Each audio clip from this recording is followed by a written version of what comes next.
Hello friends, তো দেখো আজকে আমি নিয়ে চলে এসেছি আরও একটা ব্লগ। তো আজকে এই যে সন্ধ্যের দিকে চলে এসেছিলাম আমরা কেকের দোকানে। তো এখান থেকে কেক নিব, বুঝতেই পারছো কিছু না কিছু তো আছেই।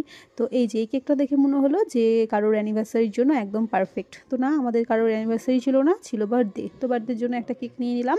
তো আমার হাজব্যান্ডের ফ্রেন্ডের বার্থডে, তো চলে গেলাম তাদের বাড়ি।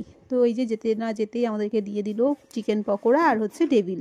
চিকেন আর ডিমের ডেভিলটা কিন্তু দারুণ হয়েছিল। এটা হচ্ছে দুটোই বাড়িতেই করা, তবে শ্রেয়সীকে বলবো থ্যাংক ইউ, খুব সুন্দর একটা জিনিস সন্ধ্যাবেলায় তুমি খাইয়েছিলে। তো তারপরে এই যে কেক কাটিং করা হয়ে গেল, মানে সবার জন্য ওয়েট করা হচ্ছিল, সবাই চলে এলো। তো এই যে কুনালদার বার্থডে ছিল, তো আমরা কেক কাটিং করে ওখান থেকে তারপরে বেরিয়ে চলে এসেছিলাম আর একজনের বাড়িতে, মানে আর একটা ফ্রেন্ডের বাড়িতে হচ্ছে আমাদের সবারই ইনভাইট ছিল। সেখানে কীর্তন ছিল, হ্যাঁ প্রসাদ খেতে গিয়েছিলাম আমরা। এই যে তো ঠান্ডার মধ্যে আর কি সবাই মিলে বেশ সন্ধ্যেটা ভালো কেটেছিল আমাদের, আর খুব মজা করে কাটিয়েছিলাম। এরকম মাঝে মাঝে গেট টুগেদার করলে খুব ভালোই হয়, তাই না? তো চলো এই ভিডিওটা এইটুকুনি, দেখা হচ্ছে নেক্সট কোনো ভিডিওতে। সবাই ভালো থেকো, সুস্থ থেকো, আর ভালো লাগলে লাইক করে দিও। আজকের মতন টাটা, গুড নাইট।